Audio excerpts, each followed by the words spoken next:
A gente chamou o Guto porque o Guto é aquela pessoa que... Bom, todo bom terapeuta tem essa capacidade de fazer as coisas ecoarem dentro de nós, né? Elas ficam um tempo e elas começam a ecoar na gente. As falas, a maneira da fala reverbera na gente por muito tempo. Esse eco fica. E é um eco do bem, porque atualmente essas bolhas que a gente vê por aí na sociedade, nas redes, essas bolhas que atualmente estão sendo chamadas, eu li essa semana, de câmeras de eco, e é um nome muito bom, porque é um eco para a nossa própria fala. Eu acho que elas não ajudam a sair do lugar.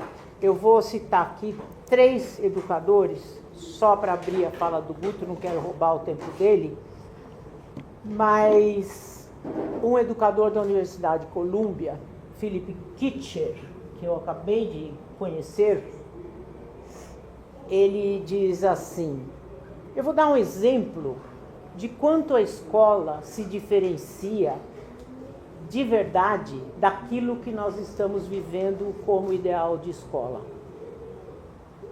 Nos dias de hoje, a escola de hoje propõe que você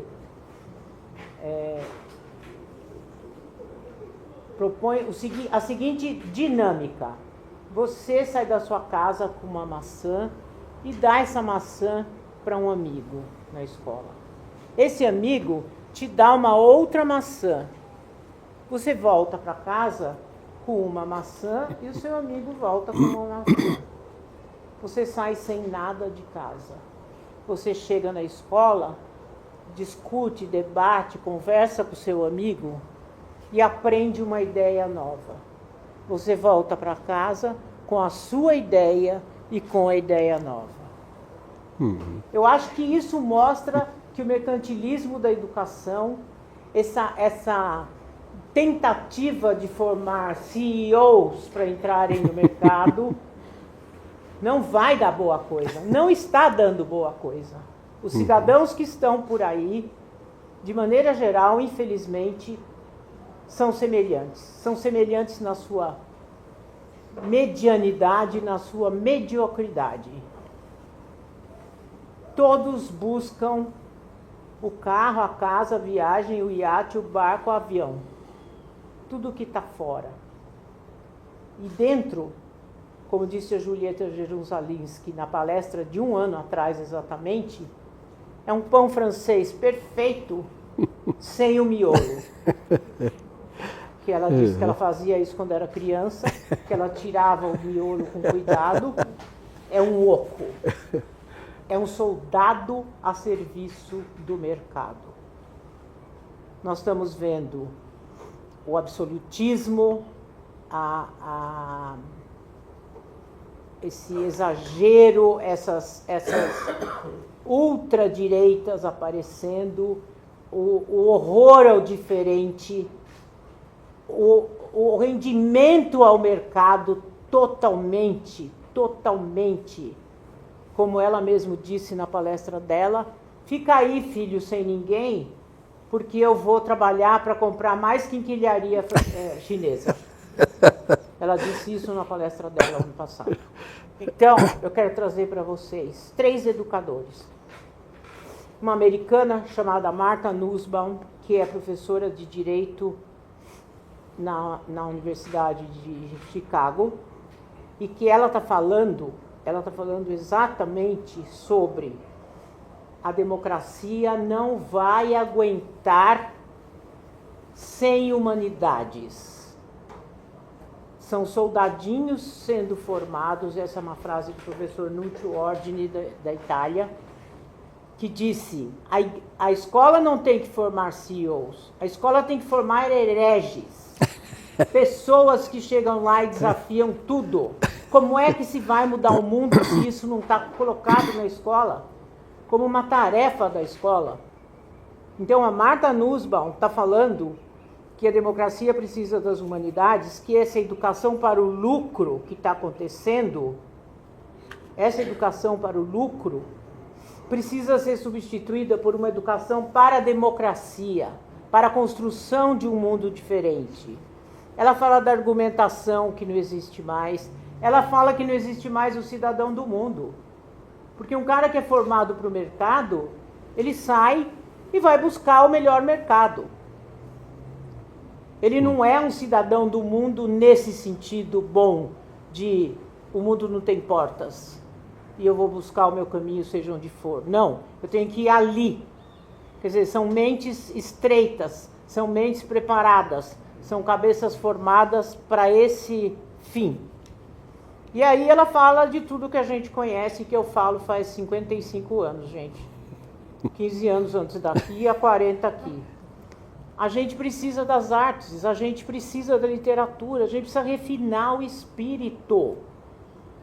Eu contei para vocês na primeira reunião que os nossos meninos do 7º ano, com orgulho tremendo da minha parte, se levantaram espontaneamente e se puseram a servir almoço para os pequenos.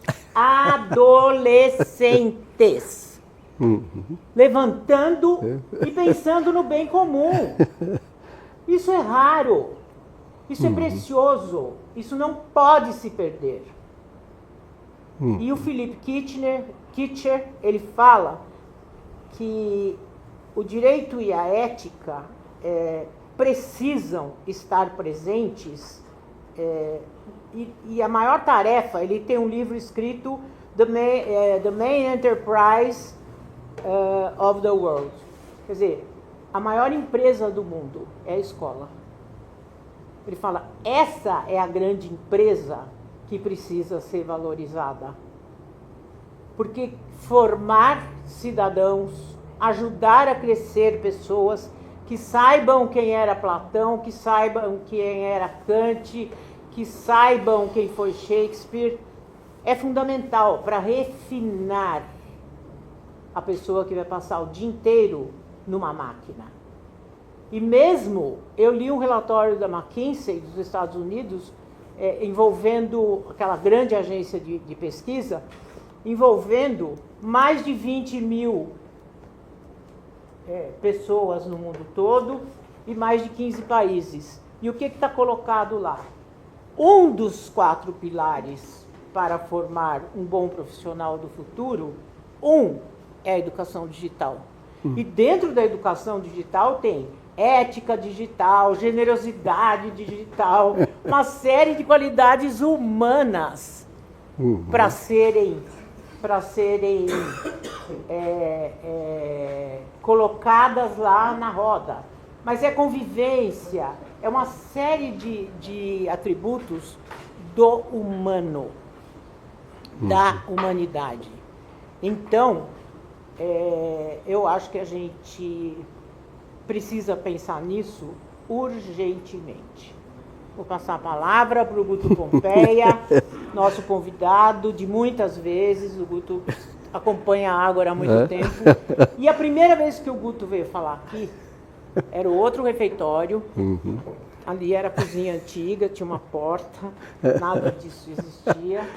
E você parou ali e disse assim, esta é uma escola das coisas essenciais. Faz uns 30 anos. Até mais. E eu não esqueci. Eu não esqueci, porque é isso que a gente quer ser. A gente quer ser uma escola das coisas essenciais. Do hardware. O resto... O resto está no mundo, né? É isso, faz parte. O resto faz parte. Bom, como a Tere falou, faz muitos anos que eu passo ocasionalmente aqui na Ágora para bicar um pouquinho uma certa participação nesse projeto maravilhoso que é o projeto da Ágora, né? Quando a Tere falou comigo a respeito da possibilidade da gente fazer esse encontro, né, ela não fixou nenhuma questão especificamente, né? Mas a quantidade de problemas que a gente percebe hoje, né, no mundo de forma geral, e que ecoa nas escolas de modo muito especial, né? É muito grande. Então, eu fiquei, no primeiro momento, assim, meio perdido. Assim, o que eu posso levar, né, de contribuição? Mas em função das conversas com a Terê, né, e da escuta de muitas pessoas, seja no consultório, seja no trabalho de supervisão de outros terapeutas que atendem outras pessoas, né? Eu fui me dando conta de que existe uma espécie de tensão, uma espécie de medo generalizado na época em que o ser humano está mais poderoso do que ele nunca foi na história da humanidade, né?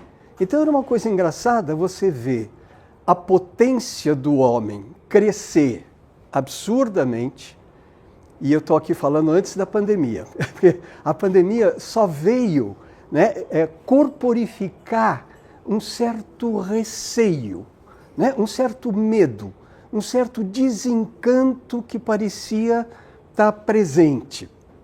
Tanto que as estatísticas mostram que, ao mesmo tempo que a quantidade de anos vividos, né, que a duração da vida individual quase que triplicou nos últimos 120 anos, né, a quantidade de pessoas que usam medicação psiquiátrica decuplicou, né? Seja porque há 100 anos atrás só existia praticamente 1 ou 2 medicamentos psiquiátricos, né?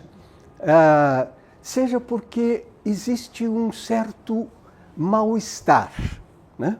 Uma coisa que a gente observava, e vocês, desculpe que a minha referência é referência clínica, não é educacional, então eu vou fazer uma transposição, né? Mas a gente observava, né, no âmbito dos estudos feitos sobre a população, que a quantidade de pessoas com diagnóstico psiquiátrico estavam crescendo muito, né? E nem era ainda esse fenômeno atual do diagnóstico do autismo, né, que está sendo feito. Eram diagnósticos principalmente de depressão e ansiedade, junto, evidentemente, com o problema de drogadição, que é um problema tremendo, né, e que vinha aumentando. Mas a drogadição é um fenômeno que tem uma presença histórica muito associado ao aumento do padrão de vida. Onde o padrão de vida cresce muito, a tendência é de que haja um consumo cada vez maior de droga. E isso não é uma coisa atual, isso você vai em vários momentos da história, né, desde lá dos egípcios até né, os nova-iorquinos dos anos 70, 60, 70. Né? Então, tinha uma sensação de um incômodo, né, que eu acho que a pandemia corporificou, e aí o incômodo virou pânico, né, e virou um desconcerto de experimentar no foco da época mais poderosa do homem uma impotência que era prevista. O mais chocante é isso, né? A gente via o pessoal, até o Bill Gates tem uma apresentação onde ele fala, gente, vai vir uma pandemia aí em algum momento, né? Era uma coisa mais do que esperada e, no entanto, quando chega, é como se fosse, né, um espanto, uma coisa completamente imprevista. Então, eu resolvi tomar coragem para me meter na seara alheia, né, e olhar questões de ordem social, não tanto de ordem individual, né? E a minha pergunta era, o que está acontecendo que está provocando este mal-estar? O Freud tem um livro chamado Mal-Estar na Civilização, né? Uma obra absolutamente encantadora, como todos os escritos do Freud, que é um tremendo literato, inclusive, né? E fala desse... Só que o mal-estar que o Freud está falando, ele é um mal-estar estrutural da organização do social. E aqui eu estava me referindo ao mal-estar atual, né? Temporalmente localizado, né? E aí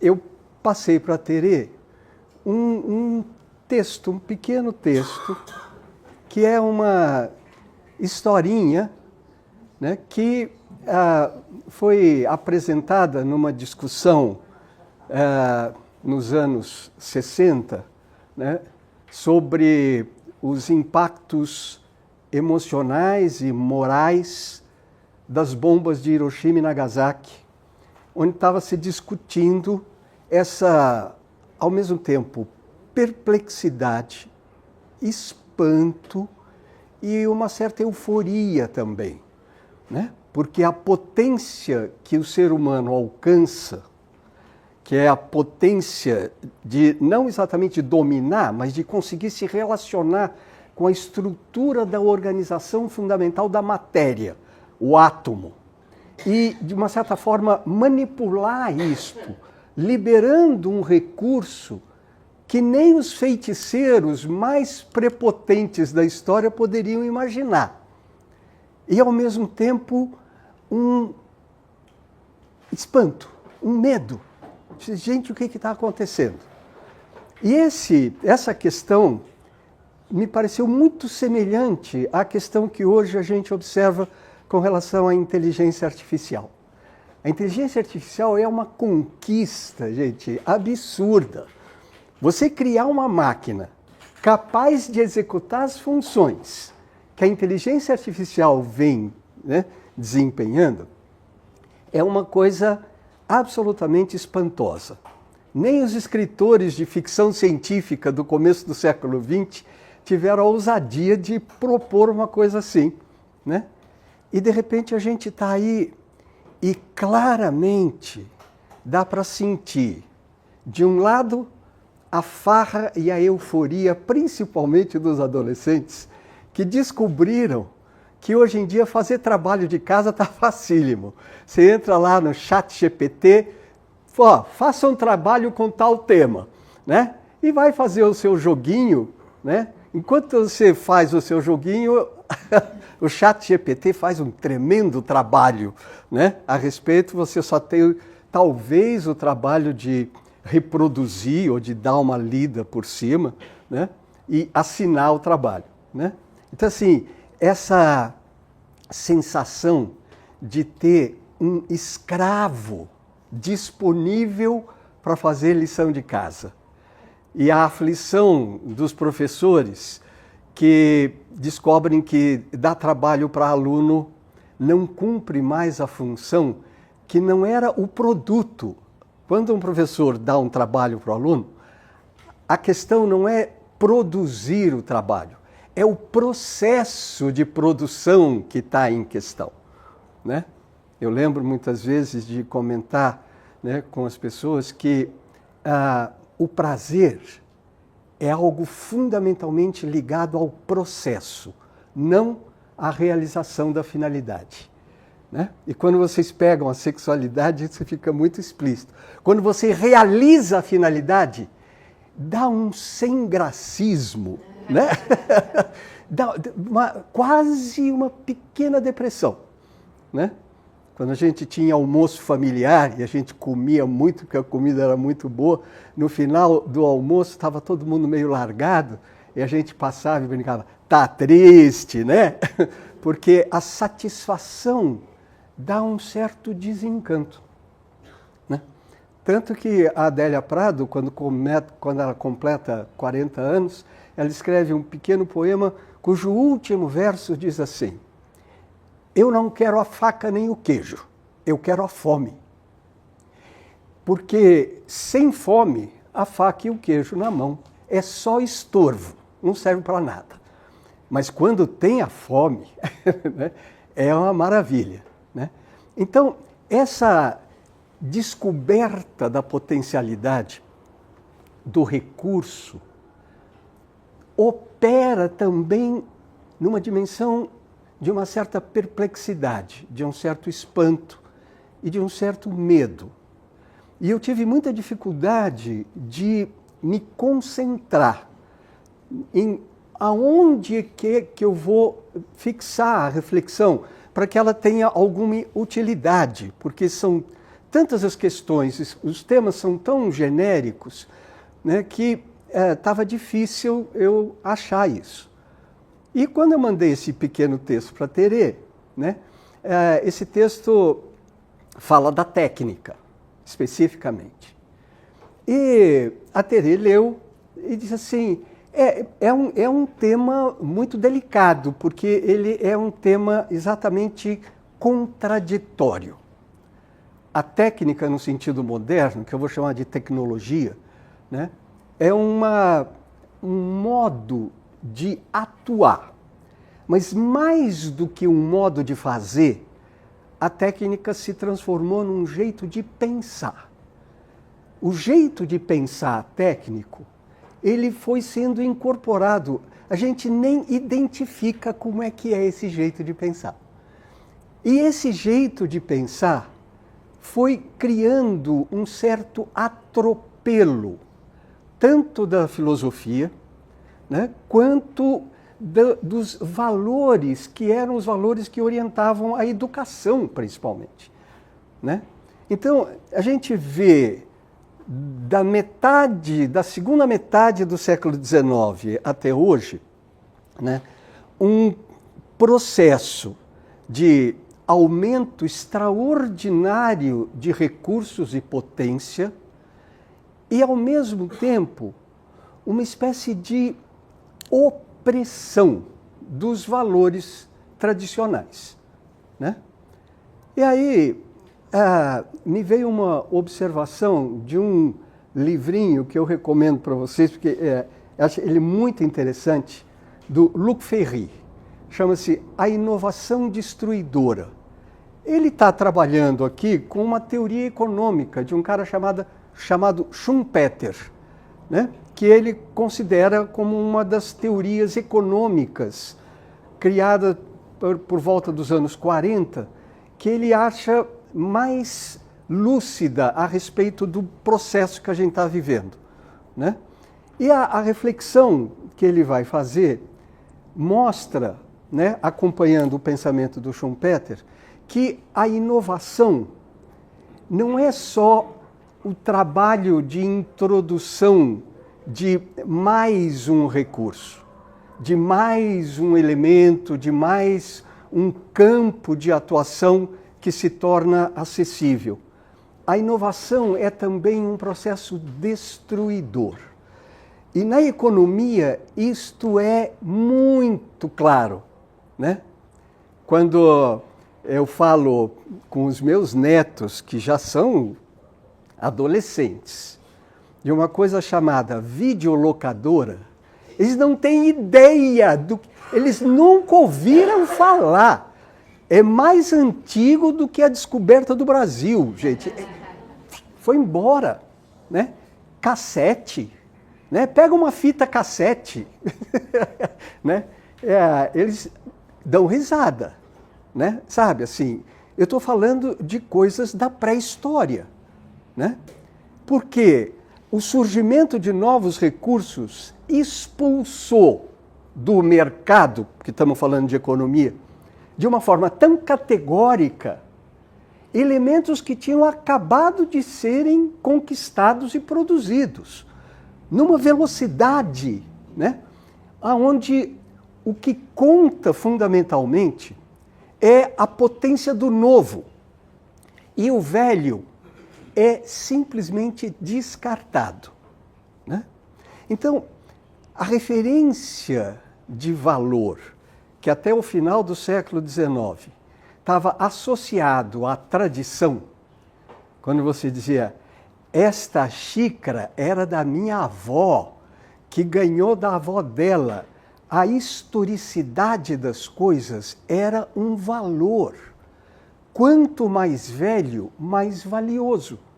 E era por isso que existia museu.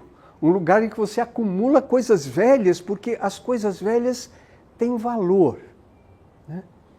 Eu fiquei, já ainda nos anos 90, completamente chocado, quando estava fazendo uma viagem em Santa Catarina e estávamos numa cidade, não me lembro qual era a cidade, mas tinha lá um museu da cidade.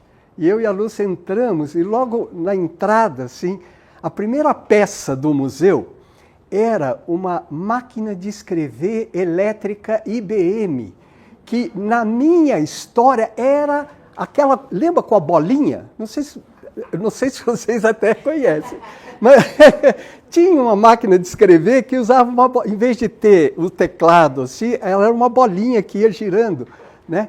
E era a primeira peça do museu. Estava no museu. Você fala em máquina de escrever para a moçada hoje, é coisa de museu, né? Sabe assim? E esse é o processo da inovação destruidora. Só que esse processo, ele, quando opera no campo das questões humanas, ele é muito complicado. Ele é muito complicado. E era isso que eu queria refletir um pouco, né?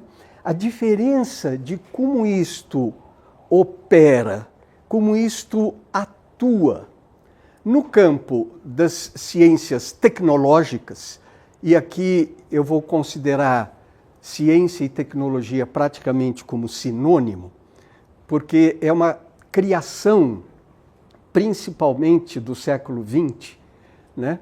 Mas que já vinha se articulando historicamente desde o século XVIII, a associação entre ciência e produção de recurso tecnológico. Desde a criação da locomotiva a vapor, tá certo? Até os satélites, né, que transitam aí pelo espaço sideral, né, até para fora do sistema solar, o que você vai vendo é a ciência, que era uma atividade diletante, gente. Ciência era um passatempo, era uma coisa divertida. No século XVIII tinha uma figura chamada mecenas. O mecenas era um cara que tomava, sujeitos ricos, poderosos, que tomavam sob proteção cientistas que ficavam fazendo ciência, né, porque era uma coisa de status. A produção científica tinha exatamente o caráter da produção artística, só que de segundo plano. A arte era mais valiosa do que os truquezinhos que o conhecimento científico produzia. Mas os cientistas eram sustentados por imperadores, por nobres, por mecenas. Não era um trabalho. O cientista não produzia nada. O artista ainda produzia obra de arte. O cientista não produzia nada. Era só uma sofisticação. Né? Era bonito você dizer que conhece, que tem conhecimento, que estuda, que financia a ciência. O pessoal exibia cientista nas festas como se fosse um pet. Né? Esse era o lugar. E quando a gente estuda um pouquinho da história da ciência, é impressionante. E do século XVIII para cá, o cientista saiu desse lugar completamente secundário e foi caminhando, né, para o centro do desenvolvimento do poder. Tanto quanto o mundo econômico, tanto quanto o poder econômico numa sociedade capitalista, e, de uma certa forma, passou a ser o maior e melhor investimento do capitalista. Investir na formação do conhecimento das chamadas ciências aplicadas. Ciência de fundamento, né? Ciência geral, não tem tanto interesse assim. Tem algum interesse porque os cientistas ficam cutucando e dizem, olha, a ciência aplicada usa os conceitos da ciência fundamental. Então é importante criar a ciência fundamental. Mas o que importa mesmo é a ciência aplicada. E a ciência aplicada é tecnologia. né? Então, a gente vive um momento onde eu acho que me pareceu importante. Aí eu vou pedir para vocês depois me situarem. Entender um pouquinho como é que este processo de desenvolvimento de recursos de intervenção na natureza, que é o desenvolvimento principalmente das ciências aplicadas, e natureza aí engloba o animal humano, né? Que como um primata mamífero, né? Completamente inscrito dentro do processo de desenvolvimento dos seres vivos do planeta Terra, também faz parte, né? Mas como este movimento de potência na intervenção do mundo natural foi gerando um movimento de ocultamento. Eu acho que é ocultamento, eu não acho que é destruição. De referências humanas fundamentais. Olhar para a educação como um processo de produção, análogo à produção de uma empresa, é um desastre. É um desastre. Não porque a educação não possa ser produtiva. Ela pode ser produtiva. Claro que pode. Mas ela perde a identidade quando isso vai acontecendo, né? E o que eu queria era não ficar preso na crítica da modernidade. A hora que a gente começa a falar dos tempos atuais, em 5 minutos a gente está falando mal, né? A gente está criticando. Porque não pode, porque é um absurdo, porque olha o Trump, porque olha o Bolsonaro, porque isso. E é absolutamente verdadeiro. Só que isso vira um movimento recorrente. E a minha pergunta é, mas como é o processo que está levando a gente para esse lugar? Porque existe um movimento que é extremamente forte. E aí, eu identifiquei 3 pontos que eu achei que eram importantes. O primeiro é perceber as diferenças entre o fenômeno natural e o fenômeno humano.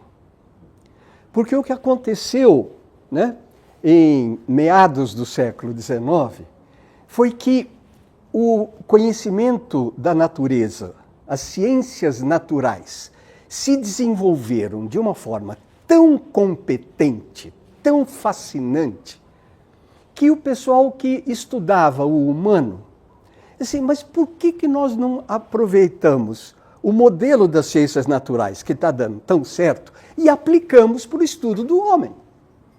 Então surgiu uma coisa chamada ciências humanas. É engraçado que, de vez em quando, eu encontro as pessoas que ficam absolutamente surpresas de saber que há 150 anos, 170 anos, para ser um pouco mais preciso, não existia ciência humana, só existia ciência natural. E a palavra ciência nunca era usada isoladamente. Você tinha ciências naturais.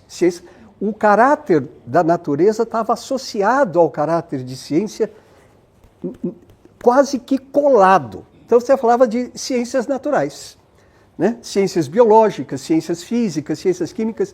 Sempre o âmbito dos fenômenos era associado ao procedimento, ao método da ciência. Então você falava ciências naturais. E de repente começou a se falar em ciências humanas. E o danado do método científico é tão competente que quando ele entrou no campo das ciências humanas, ele foi jogando para fora a tradição do pensamento do humano.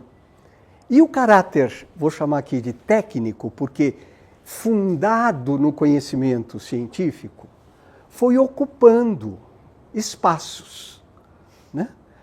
E quando eu entrei na faculdade, né, tinha essa colocação básica de que a psicologia tinha que ser uma ciência.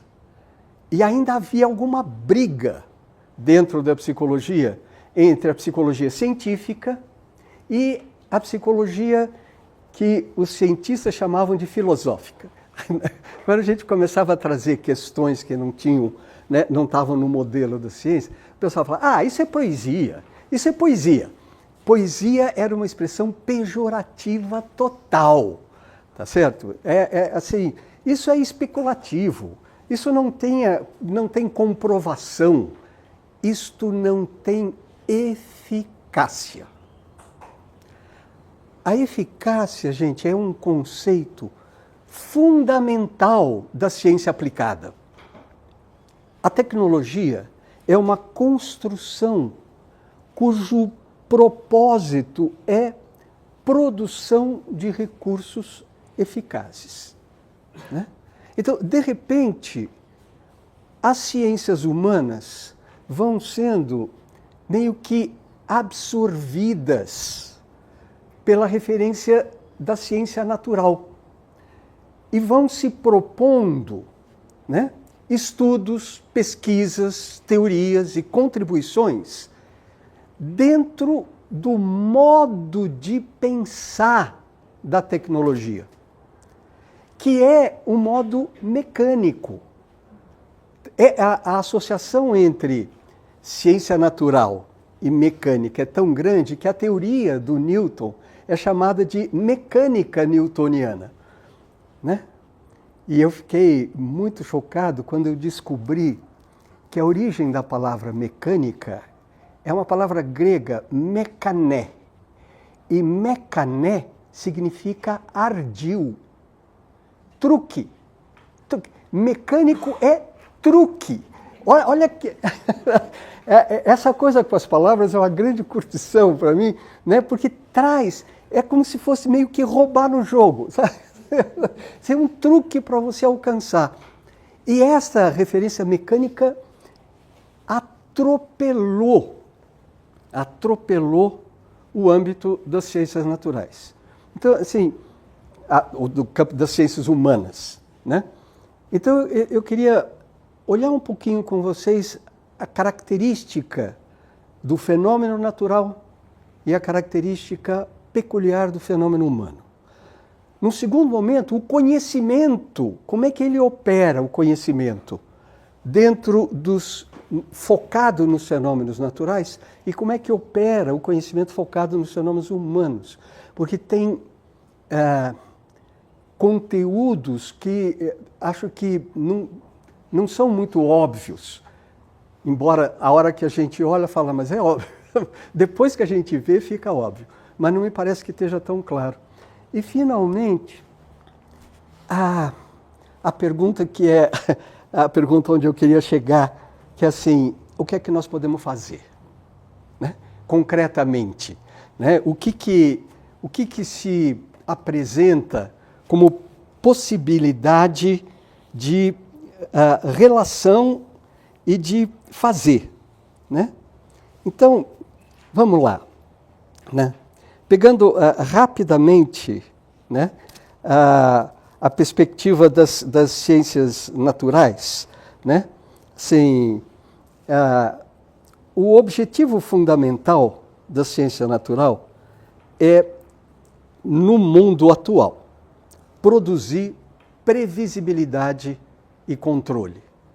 Quando eu entrei na faculdade, no primário, né, a definição de ciência que eu aprendi, olha que engraçado, e eu não sou tão velho assim, eu sou muito velho, mas dizia assim, ciência é o conhecimento desinteressado do mundo.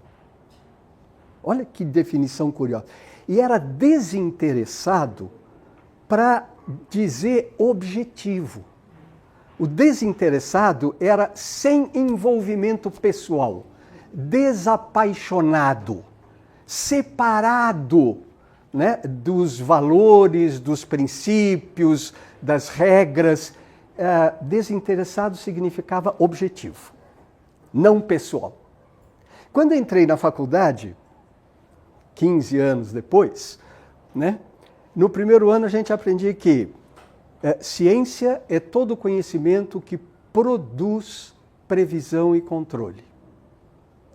A estrutura de um experimento, quando você faz uma experiência em laboratório, você faz uma demonstração de poder.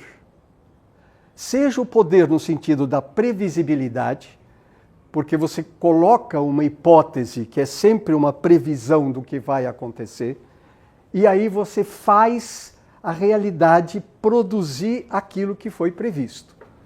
Quando isto acontece, o seu conhecimento é validado como verdadeiro. Ele produz previsão, ele produz controle, então ele é verdadeiro. E o conceito de verdade, que é um abacaxi tremendo para a filosofia e para todos nós, de repente ficou muito claramente configurado. Está aqui, ó. Provar significa exercer previsão, previsibilidade, exercer controle, no sentido de processos de intervenção que produzem resultados antecipadamente previstos e eleitos como desejáveis, né? Então, é muito concreto isto no modelo das ciências naturais. Porque nas ciências humanas aparecem outras questões. A primeira questão é assim, a gente precisa lembrar que a definição aristotélica ainda continua a mais conhecida, a mais divulgada e talvez a mais consensual. A definição de Aristóteles a respeito do ser humano diz: o homem é um animal racional. Todos vocês estão cansados de ouvir essa definição clássica. Então, assim, a animalidade é uma condição básica do humano. A condição animal é fundamento, princípio e origem de uma determinação de um jeito de ser humano. As ciências naturais operam com o animal humano com a mesma competência como operam com os animais em geral, com as plantas, com os fenômenos geológicos. É a mesma, porque nós estamos lidando com o mesmo tipo, digamos assim, de realidade. Só que o segundo termo da definição aristotélica, racional, virou também um abacaxi.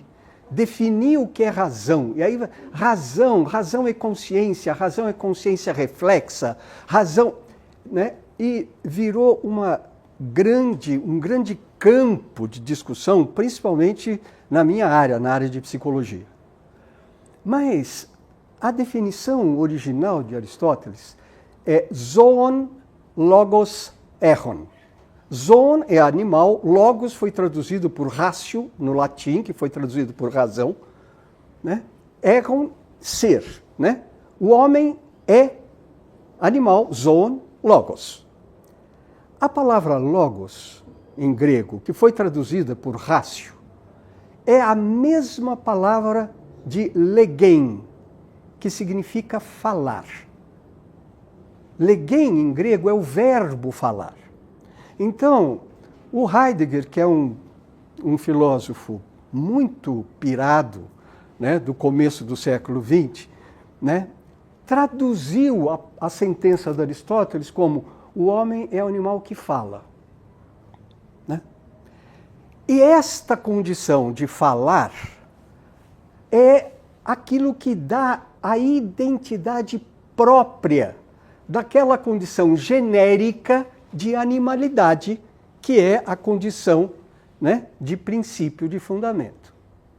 E aí, gente, apareceu uma oportunidade da gente trazer a ideia de logos, a ideia de razão, para uma questão muito curiosa.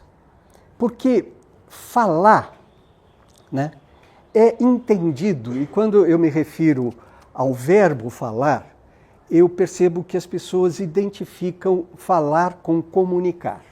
Quer dizer, o que é falar? Falar é comunicar. É verdade. Comunicar está para a fala, assim como a animalidade está para o homem. É uma condição de fundamento, é uma condição de princípio. A fala tem que ser comunicação, mas nem toda comunicação é fala. Então, quando as pessoas falam a linguagem dos golfinhos, a fala dos macacos, eles estão usando a palavra não num sentido preciso, estão usando de uma forma muito genérica. Porque quando a gente aproxima de uma forma precisa, a fala, que tem que ser comunicação, isto é, não pode ser individual. Ser comunicação significa obrigatoriamente pertence ao comum, pertence ao compartilhado, pertence àquilo que não é da identidade, né?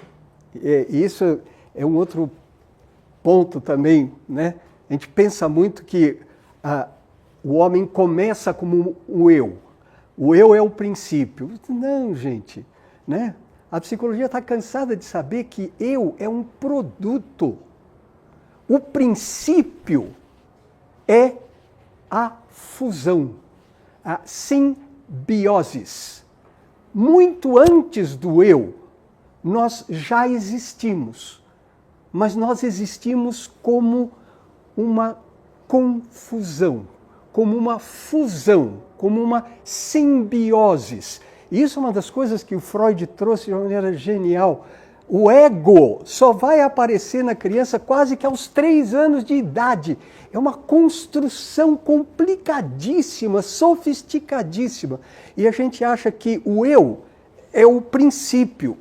Não é. Eu é produto. Como a fala não é uma atividade individual. Se não tiver o outro junto, não é fala. Para ser fala, precisa comunicar. Precisa ser comum.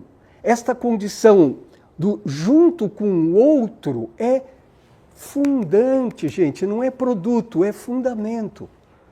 E esta condição, né, de junto com o outro na fala tem uma peculiaridade. A fala é o recurso para você configurar aquilo que não existe. É engraçado que as pessoas, quando eu começo a aproximar essa questão, que acho que é uma questão muito importante, as pessoas falam assim, não, mas o que você está falando não é uma coisa realista. Eu digo, mas o ser humano não é realista. A realidade para o ser humano é destino, não é princípio. As pessoas, o que é isso? O homem não é real, o homem realiza. Aí você vai lá na psicologia e você, a necessidade de realização, de autorrealização. A gente vive usando o verbo realização e ninguém para pensar que para você realizar, você tem que partir de algo que não é real. Porque realizar significa tornar real algo que não é real. Se já é real, você não realiza nada. E a referência de realização, que é tão importante em todos os sentidos para o ser humano, só é possível se existir uma modelagem, uma configuração de algo que não existe, mas que pode existir, e que o homem, agindo, faz existir, realiza. Aí quando você pega a análise funcional, eu trabalhei em banco no finzinho da faculdade, no começo da minha vida profissional, e a gente tinha esses modelos de atividades. O primeiro elemento, a primeira informação que você precisa para qualquer planejamento é identificar o objetivo. Qualquer planejamento, quando vocês pegam a primeira informação, é objetivo, né? Produzir tal coisa, realizar tal coisa, alcançar tal coisa. Se você não tem o objetivo, nenhum outra informação do planejamento faz sentido. Porque se você quer chegar lá, você tem que se virar, você tem que caminhar para lá. É o lá que define a modelagem do seu movimento. é o objetivo que é a referência a partir da qual você vai poder propor procedimentos que vão te levar da situação real, atual, àquela situação que o objetivo pré-configura. E aí, assim, ter um objetivo é fundamental. E isso é cobrado de todo mundo, inclusive da escola. Não, mas quais são os seus objetivos? Precisa dar os objetivos. Eu digo, gente, quais são as características que um objetivo tem que ter para ser aceito como um objetivo? Sabe qual é a primeira condição que um objetivo tem que ter para ser aceito como objetivo? Ele tem que não existir. O objetivo tem que ser uma coisa que não existe. Tem que ser uma coisa que não é real. Então, a referência do propriamente humano, o ponto de partida é a possibilidade, não é a realidade. Então, quando as pessoas dizem, mas você está fazendo uma análise que não é realista. É verdade, não é mesmo. Eu não estou lidando com um fenômeno natural. O fenômeno natural tem como fundamento o ser real. Aí, eu peguei a ideia de lei e falo, olha a diferença entre lei científica, lei natural e lei jurídica. A gente usa a mesma palavra, lei e lei. Lei natural fala do que é. Lei jurídica fala do que deve ser, do que precisa ser, do que não pode ser. A lei jurídica só fala de possibilidades e a lei natural só fala de realidades. Mas então, a gente transita e não presta atenção, né? Então, assim, falar de coisas que não existem é essencial para a organização da ação. Hannah Arendt, que é uma autora que eu uso muito, diz assim, o homem é um começo.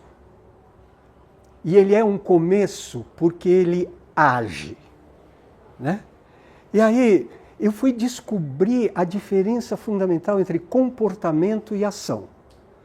Comportamento é determinado pelos estímulos presentes no ambiente, mais a determinação dos condicionamentos do passado, né? É uma ação, um modo de agir que tem as características de fenômeno natural. Ele é determinado pelas causas do passado e pelas condições do presente. Ação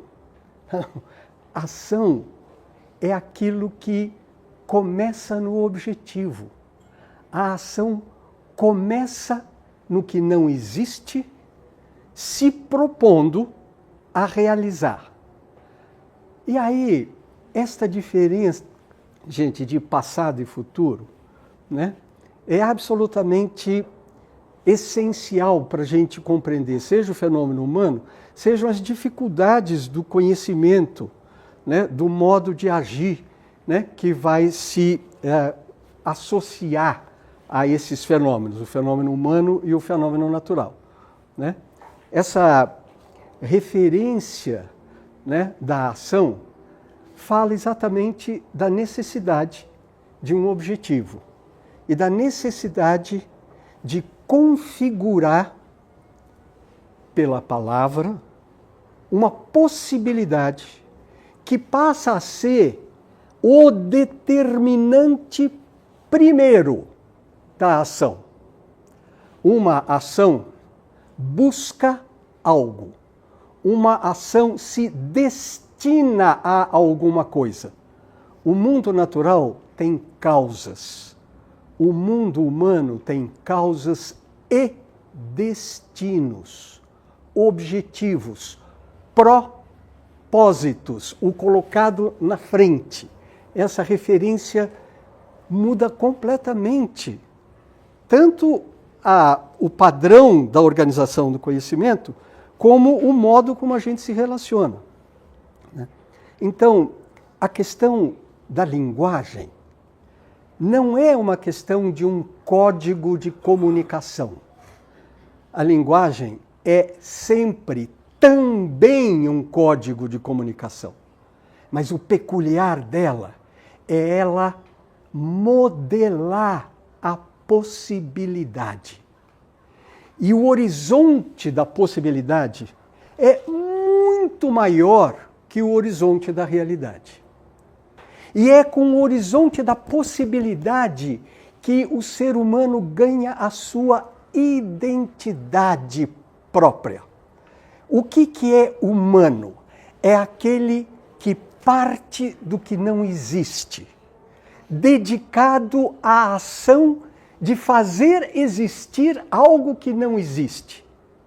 E quando você olha uma composição natural e você tem a ocorrência de fenômenos muito pouco prováveis, a tendência do observador é dizer, aqui tem ação humana.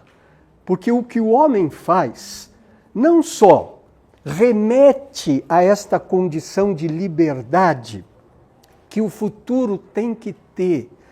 Gente, determinismo é uma coisa imperiosa no passado e no presente.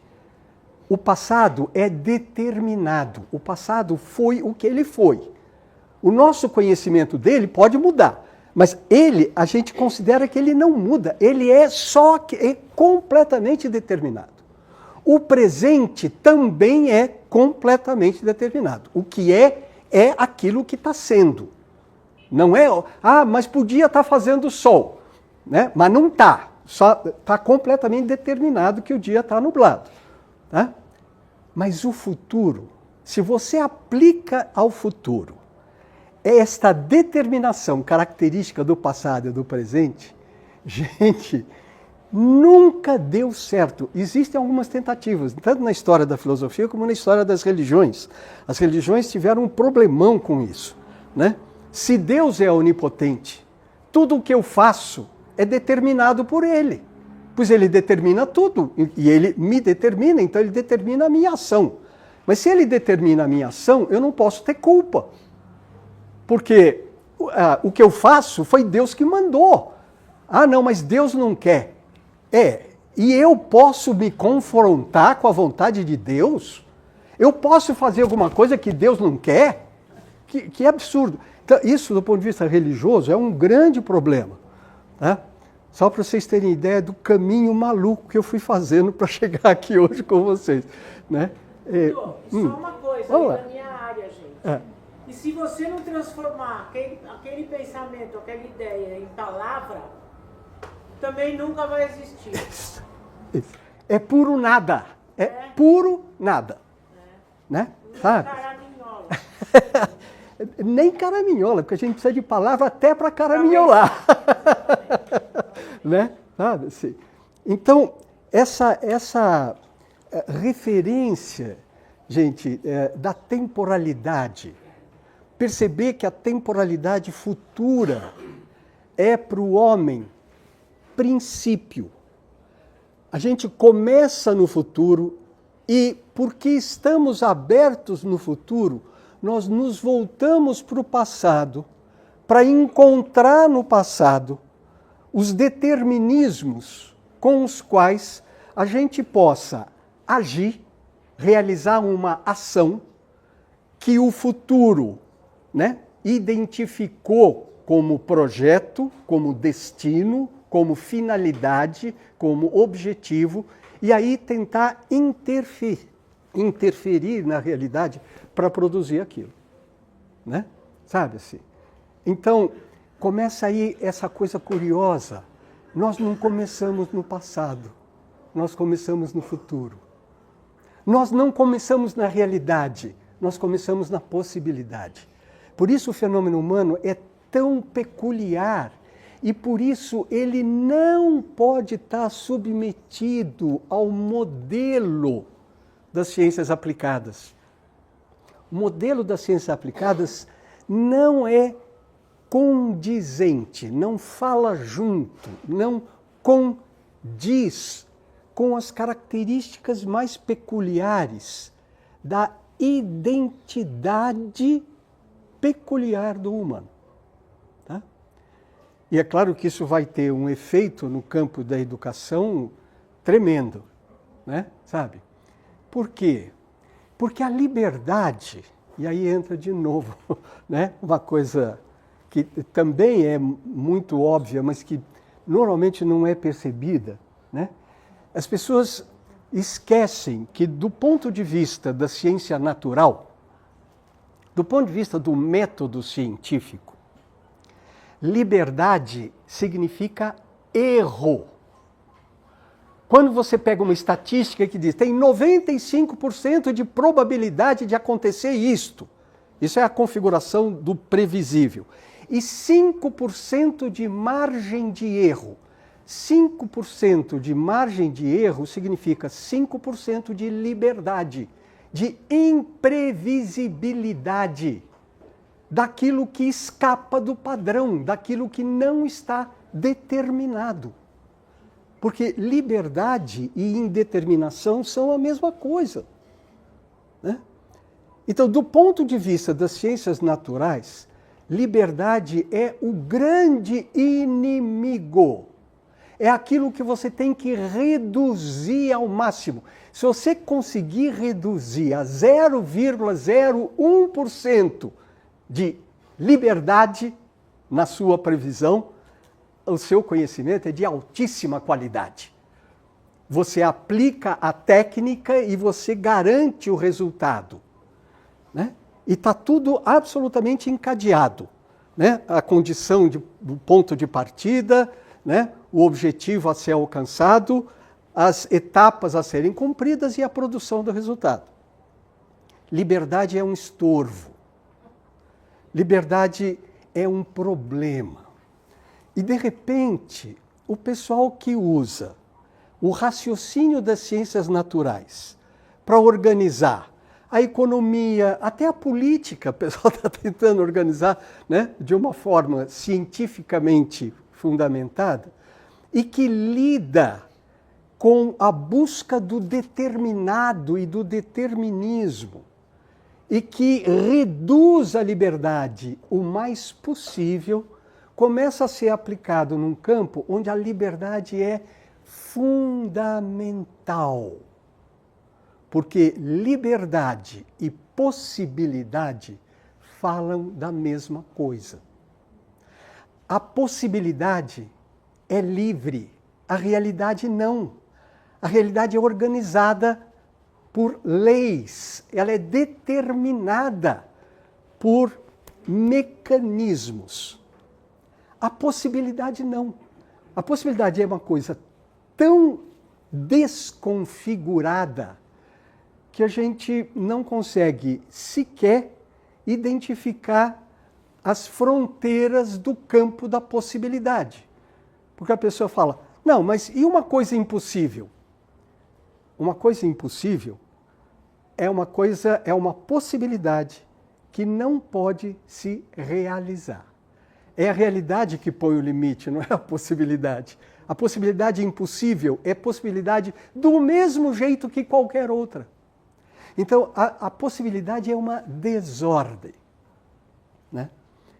Eu sou encantado com a teogonia do Hesíodo, né, que descreve a criação do mundo e com uma lucidez deliciosa. A criação do mundo não é a criação da matéria, é a criação da ordem.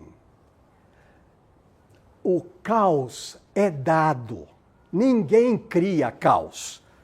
Caos é fundamento, é princípio. Caos é liberdade. É indeterminação, indiferenciação, não identidade, é caos. E em caos aparece Geia.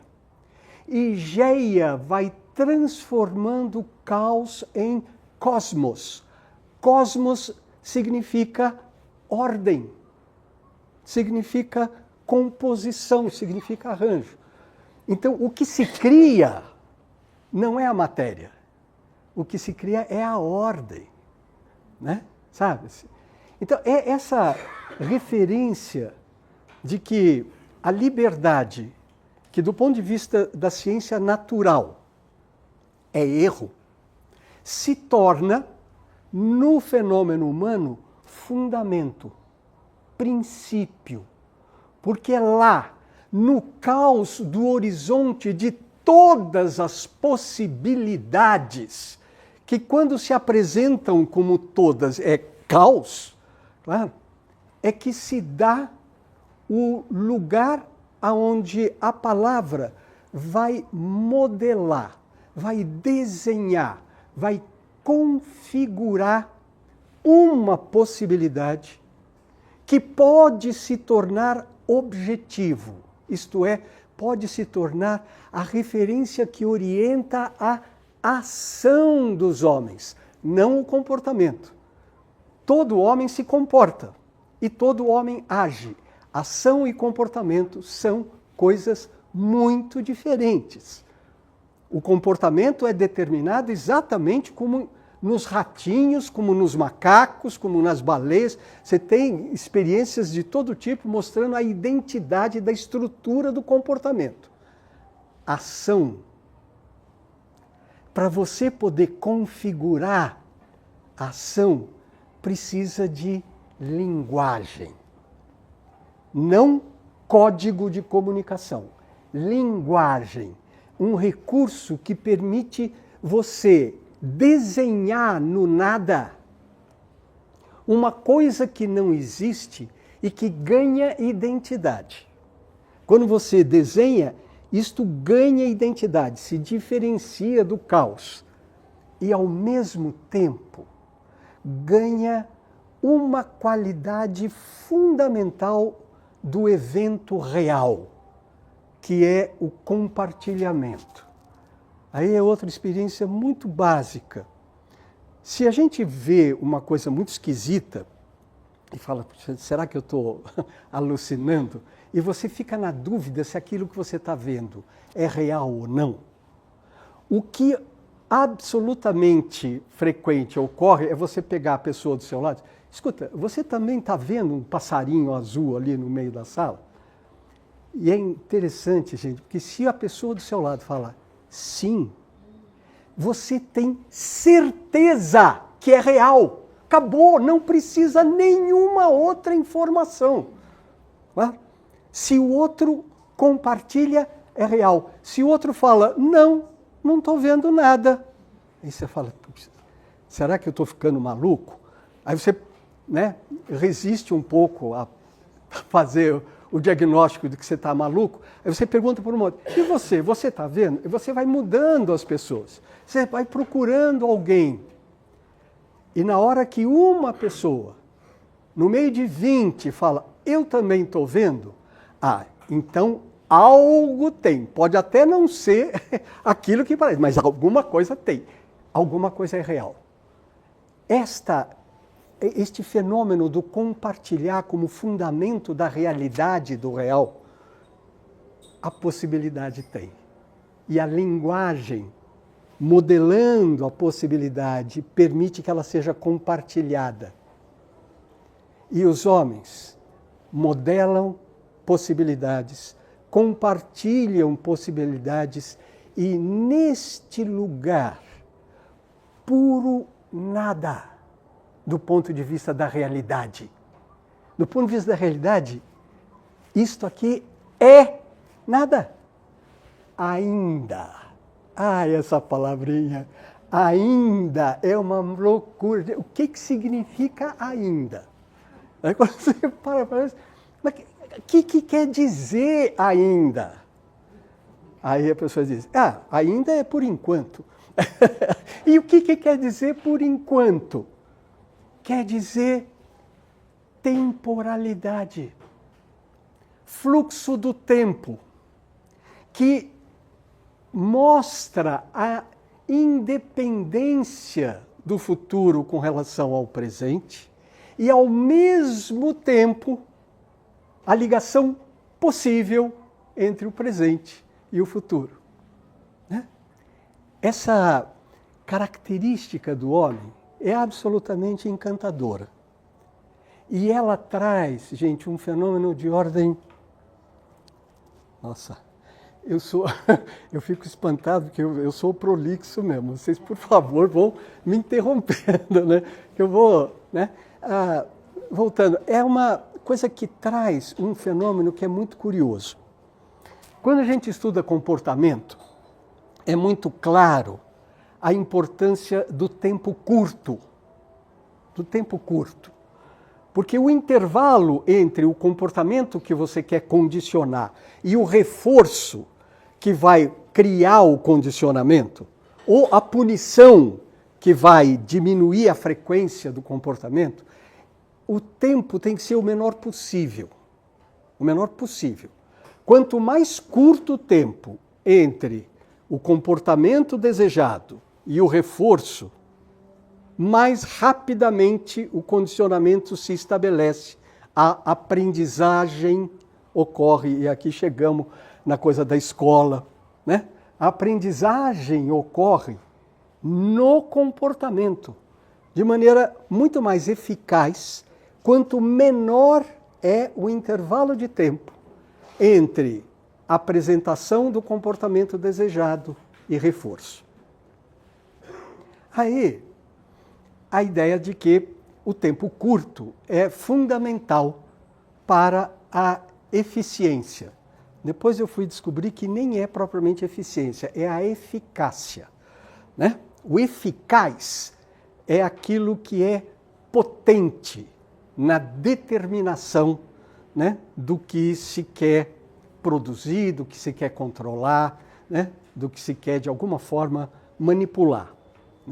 Só que a espécie humana, quando abre o horizonte da possibilidade com a linguagem, quando isto acontece, a espécie humana imediatamente identifica que o valor mais fundamental está no tempo longo. E o alongamento do tempo faz parte do processo educacional básico. A criança está lá brincando na chuva, a mãe sai na porta. Sai da chuva, moleque, senão amanhã... A mãe está olhando amanhã, o moleque está olhando aqui e agora. O moleque está olhando a realidade, a mãe está olhando a possibilidade. Vem para cá. Gente, o surgimento da agricultura é um fenômeno tão encantador, né? Eu descobri com o Toynbee, né, a descrição que ele vai fazendo do surgimento da agricultura, e eu criei essa fantasia de uma tribo de caçadores-coletores, chega numa clareira da floresta, encontra uma semente muito saborosa, eles começam a comer. E, de repente, um deles enlouquece, porque ele começa a pegar as melhores sementes e, em vez de comer, que é o que todo mundo sabe, que é para que serve uma semente nutritiva e gostosa, ele junta e começa a abrir um buraquinho no chão e colocar a semente ali. Enlouqueceu. Aí alguém fala, não, é um herege, né? Aí alguém fala, não, vai ver que ele está guardando. Disse, mas se ele está guardando, ele abre e bota 3 sementinhas aqui, faz um outro buraco, mais 3 lá. Por que ele não guarda tudo junto? É muito mais prático guardar tudo junto. Não, ele enlouqueceu, né? E aí eu vou brincando com as diferentes etapas, né? O arrancar as ervas daninhas que competem, né, com a planta que está sendo cultivada, o destruir as pragas, o regar quando está fazendo seca, é tudo alucinação. Não tem nenhuma ligação com a realidade aonde o comportamento está acontecendo.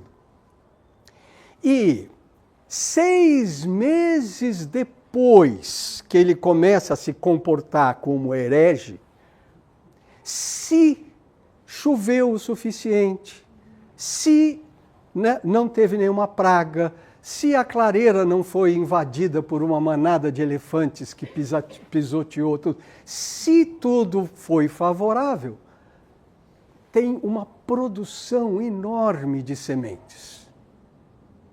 E aí, gente, entra esta referência.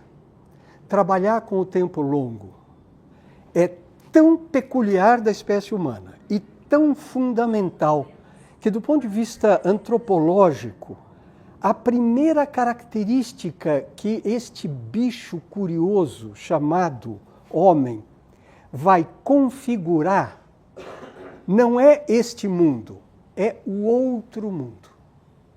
O outro mundo é muito mais importante do que este mundo. Aquele mundo que você não pode ver, aquele mundo que você não pode tocar, aquele mundo que configura o futuro imenso, o mais futural de todos os futuros, né? Aquilo que configura o mais distante objetivo da vida, porque coloca o objetivo da vida depois da vida. E, curiosamente, introduz no outro mundo uma temporalidade caracterizada pela eternidade, não pela transitoriedade, que é a característica básica do tempo. Né? Tempo é movimento, tempo é transitoriedade. Né? Então é curioso, porque esse alongamento do tempo é absolutamente fundamental. E ele está ligado exatamente à educação como processo de desenvolvimento. Você agir de uma forma plenamente humana é você fazer a renúncia que configura um tipo de procedimento chamado sacrifício, que sempre foi fundamental. Quando o primeiro herege maluco começa a enterrar as sementes, a primeira coisa que ele precisa fazer é passar um pouquinho de fome. Porque aquela semente que todo mundo sabe que serve para comer, ele vai ter que renunciar a ela para plantar, para poder ter muitas lá no futuro, se tudo der certo. Porque não tem garantia. O processo de investimento tão caro no fundamento da dinâmica, aqui eu vou voltar de novo para a economia, o fundamento da economia é o mercado futuro. Existe uma coisa chamada mercado futuro. O futuro passa a ser claramente presente enquanto futuro. A ideia de investimento é se prive agora para alcançar algo especialmente valioso depois. E quando eu vejo a criançada hoje, eu sinto falta de que elas saibam deste ato peculiar do humano, que é o sacrifício. Vamos fazer um sacrifício. Vamos fazer uma renúncia para efetivar aquilo que caracteriza o ser humano maduro, porque a criança pequena, a temporalidade da criança pequena é muito curta. A criança pequena trabalha com o presente, com o imediato. A ideia de você presentificar o futuro é uma operação que precisa ser aprendida, que precisa ser desenvolvida, que precisa ser compreendida através de um processo de cuidado, que é uma das coisas fundamentais da educação. Só que o mundo contemporâneo, baseado principalmente no modelo das ciências naturais, opera com um conceito fundamental que é chamado de eficiência. E na eficiência, o que determina é o encurtamento do tempo. Porque eu não sei se vocês já viram como é que é a definição operacional. Eficiência é uma razão matemática entre produção e tempo.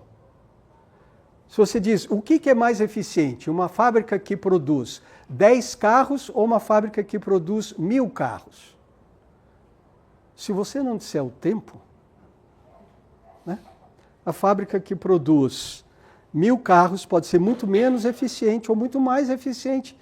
Depende do tempo. Quanto mais curto o tempo, maior a eficiência. Né? O mesmo produto, no intervalo de tempo menor, é mais eficiente. Então, o encurtamento do tempo, que é característico dos fenômenos naturais, começou a pressionar o modelo humano que funciona ao contrário. Do mesmo jeito que para o homem o princípio é a possibilidade e não a realidade, o tempo longo é o determinante fundamental, não o tempo curto, porque o tempo curto transforma ação em comportamento. Né? E a distinção dessas duas coisas é muito importante. Né? Eu sei que são questões teóricas, são questões de caráter genérico, né? Mas eu acho que perceber isso e deixar o âmbito do humano se apresentar para além do âmbito das ciências naturais. Né? Sabe assim? Porque não se trata de brigar com a tecnologia. Brigar com a tecnologia é um comportamento absurdamente infantil. Eu fiquei chocado quando, há algum tempo atrás, o ano passado ainda, né, uma quantidade grande de especialistas do mundo todo fez um abaixo-assinado, não sei se vocês vão lembrar disso, fizeram um abaixo-assinado pedindo para que as investigações, para que as pesquisas em inteligência artificial fossem suspensas por 6 meses, para que a gente tivesse tempo de pensar melhor, né, o que a gente quer, quais são as consequências do desenvolvimento da inteligência artificial. E a hora que eu li, né, eu falei, meu Deus, é um bando de criança. Eles estão pedindo para Papai do Céu botar ordem na Terra. Desde quando a gente tem controle sobre este processo que está correndo? Ninguém controla. Pedir para interromper pesquisa na área de inteligência artificial ou em qualquer área, gente. Numa sociedade que funciona com o princípio de que o mais novo tira o velho do mercado, tira o velho do caminho, todo mundo quer chegar no mais novo primeiro, porque quem chega no mais novo primeiro vai ser muito mais bem-sucedido, vai ter muito mais sucesso, vai ganhar muito mais dinheiro, mas principalmente vai ter muito mais poder. Né? E aí eu me dei conta de que todo o entendimento das ciências naturais opera no modelo do controle. O que controla o quê? O princípio de causalidade é um princípio de controle. A causa determina a ocorrência do efeito. Dada a causa, o efeito tem que acontecer se não houver a intervenção de algum outro padrão, de algum outro princípio no processo. Claro? Então, a ideia, né, de você controlar é natural, é óbvia. A grande maioria das vezes, eu inclusive me vejo nesse lugar onde o pensamento opera com o binômio ativo-passivo. Então assim, ou você faz alguma coisa, ou você se submete àqueles que estão fazendo alguma coisa. Né? Ou você manda, ou você obedece. Ou você faz, ou você se conforma, você se aliena. O modelo ativo-passivo é muito forte no âmbito das ciências naturais. Porque no âmbito das ciências naturais, o fundamento da linguagem, que é esta condição de compartilhamento, que na origem é confusão, de tão misturado que é uma fusão, né, esta condição aparece, né, como algo muito distanciado. A ordem da natureza foi estabelecida no princípio do mundo, né? Quando o mundo começou, a ordem se impôs. Então, a perspectiva, né, de você operar na referência do controle é tão grande que quando a gente faz a crítica do controle, o mais espontâneo e mais verdadeiro é a pergunta, bom, e como é que a gente faz para controlar o controle? Eu digo, bom, se você quer controlar o controle, você já perdeu. Não precisa nem começar, né? Sabe? E é incrível, porque pensa-se o tempo todo nessa referência. E esse abaixo-assinado, para mim, foi a demonstração de que um conjunto, gente de peso, de especialistas na área, de matemáticos, físicos, economistas, gente séria, falar uma bobagem dessa. Olha, vamos parar de pesquisar para a gente avaliar o que a gente está fazendo, para onde a gente está indo. A proposta é super sensata. Ela só é de uma ingenuidade que uma criança de 10 anos hoje já é capaz de não ter, né? Porque controlar o controle já está no controle. Então, se você quer ir para além do controle, qual é a possibilidade? E a possibilidade que se apresenta para o humano para além do controle é a possibilidade do cuidado. E o cuidado, em vez de focar no resultado, o cuidado precisa do objetivo. Mas o foco do cuidado está no processo. Está no processo.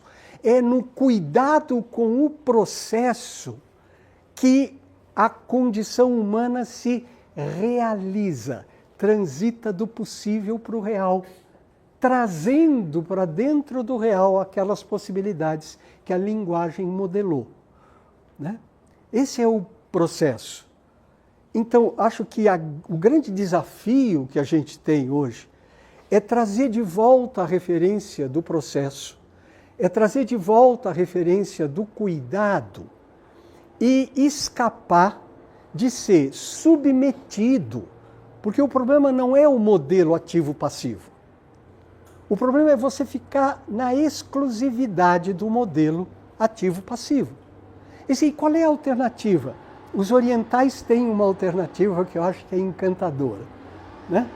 O oriental opera com o binômio ativo-receptivo, que é o binômio típico da linguagem.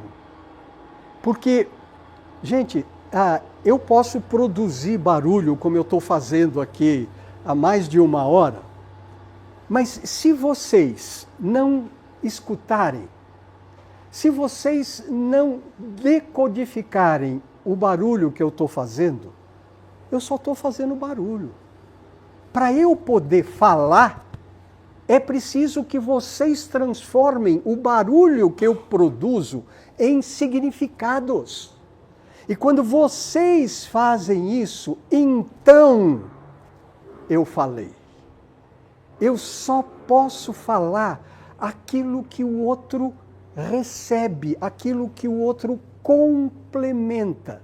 Então, em vez de você pensar na oposição ativo-passivo, que opera com o modelo da luta, você pode aproximar a perspectiva do cuidado que opera no princípio de complementariedade. E como é que eu posso introduzir esta dinâmica de poder do ativo-passivo dentro de uma compreensão mais abrangente, onde a perspectiva do ativo seja complementada pela perspectiva do receptivo e estabeleça, no lugar da figura emblemática do guerreiro, a figura igualmente emblemática do jardineiro. O guerreiro trabalha na perspectiva de transformar dois em um, através do recurso da dominação e, eventualmente, da eliminação de um. Quando você tem dois e elimina um, resta um. Este que restou é o vencedor, é que ganhou, é o que dominou, é o que determinou, esse tem o poder. A referência do ativo receptivo também parte de um modelo binário e também parte do projeto de alcançar a unidade. Só que a unidade no modelo ativo-receptivo é feito pela síntese, é feito pela incorporação. E aí, para fechar rapidinho, porque né, a gente tem mais o que fazer, inclusive de discutir um pouco, existe uma referência, né, que reflete sobre a palavra que designa a nossa condição. Homem. Homem vem de humus. Humus significa terra. Mas humus não é qualquer terra. Humus é a terra fértil. E qual é a característica da terra fértil? A característica da terra fértil é a abertura que a terra fértil tem para acolher o que vem ao encontro dela. A terra fértil não determina, não escolhe, não obriga, ela oferece uma receptividade que permite que qualquer semente, quando chega nela, seja recebida, seja abrigada, seja protegida, seja nutrida, de tal modo que qualquer semente que chega na terra fértil pode realizar o seu destino de semente, que é ser de novo a planta de onde ela se originou. E esse destino é algo que a terra fértil proporciona, intensifica, facilita e deixa ser aquilo que pode ser na referência própria do que aquilo que chega ao encontro traz. Mais do que a perspectiva apenas do tempo longo e do tempo curto, existe um sentido da palavra tempo que é oportunidade. Quando a gente fala, agora é tempo de jabuticaba, agora é tempo de rojão, estamos chegando nas festas juninas. Tempo de não é cronos. A palavra cronos do grego é o tempo no sentido cronológico, é o tempo no sentido de sucessão. Mas os gregos têm uma outra palavra que é designação de tempo, como esta ocasião, como momento propício, que é kairos. O kairos é o tempo eminentemente humano, porque o tempo dos fenômenos naturais é cronos. Claro? O kairos, porque antecipa a possibilidade, configura a possibilidade, vê na cronologia um processo de consumação daquilo que era possível. Porque a estrutura do tempo, se não se torna disponível nesta condição de fertilidade como oportunidade de consumação, vira apenas a possibilidade de consumição. Porque aquilo que se consuma também se consome. Mas nem sempre aquilo que é meramente consumido propicia uma consumação.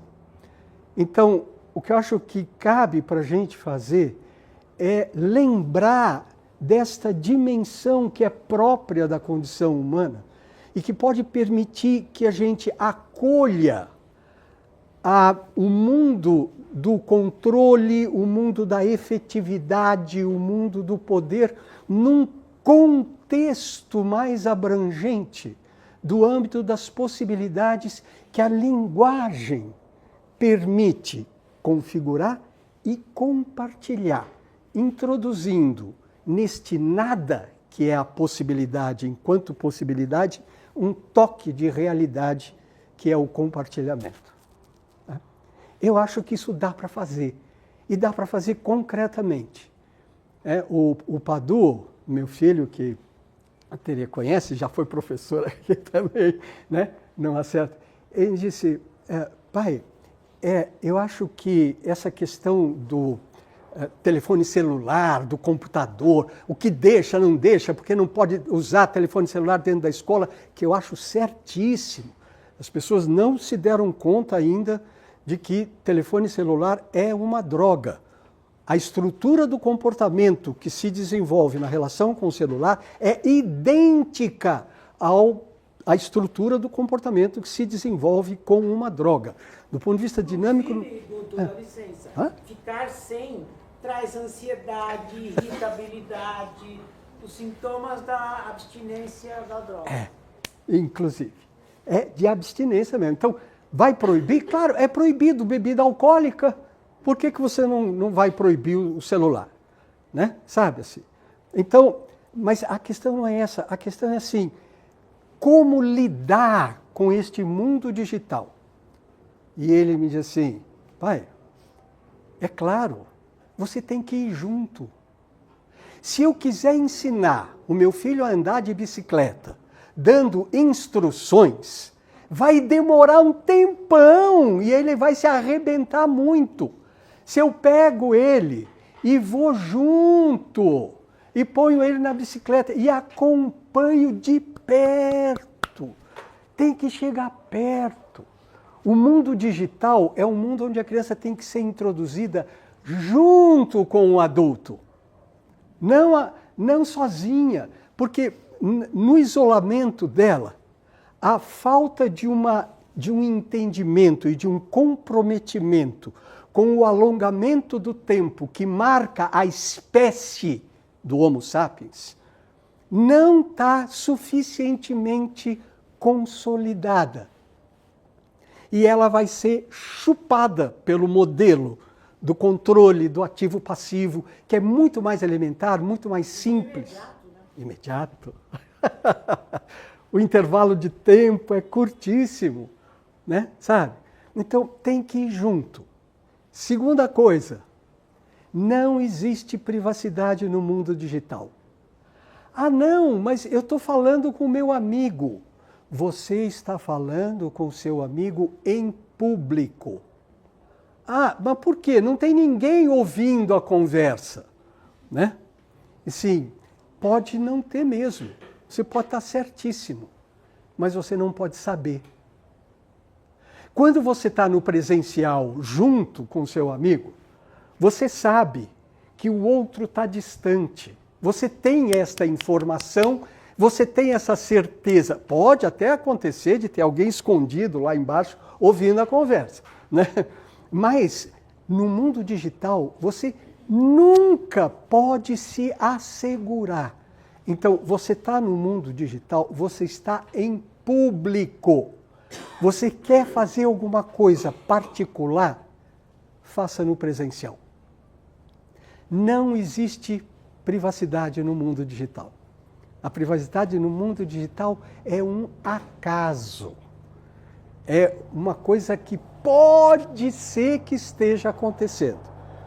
E não é porque você é desconfiado, é porque a natureza do instrumento permite que até sem querer o que está acontecendo seja compartilhado, seja gravado, né? Seja registrado, seja mudado de contexto. Então, não pode, né? E essas foram as duas sugestões do meu filho. Fique junto, faça junto. O seu filho pode fazer qualquer coisa com o celular, com o computador, se ele estiver junto com você. E segundo, não existe privacidade no mundo digital. O pai que fica com escrúpulos de entrar no quarto do filho que está, né, agindo no computador, eu vou invadir a privacidade dele. Não existe privacidade no mundo digital. Não existe. acreditar na privacidade do mundo digital é muito mais improvável do que acreditar em Deus. Tem muito mais razões para você ser religioso do que para acreditar que você está numa condição privada no mundo digital. E aqui estou falando em termos de probabilidade mesmo, de raciocínio, claro, de oportunidade, né? Então, acho que o fazer do cuidado precisa se compor como continente do fazer do controle. E aí eu vou pedir para vocês prestem atenção, né? Porque toda vez que vocês estiverem agindo na referência anti, toda vez que o modelo for luta, vocês estão no modelo ativo-passivo. Vocês estão no modelo do controle, né? Porque o modelo do controle, luta, é a imagem do guerreiro que personifica a identidade. O jardineiro é muito mais humilde, é muito mais simples, é muito mais próximo e, principalmente, é muito mais paciente do que o guerreiro. Tá?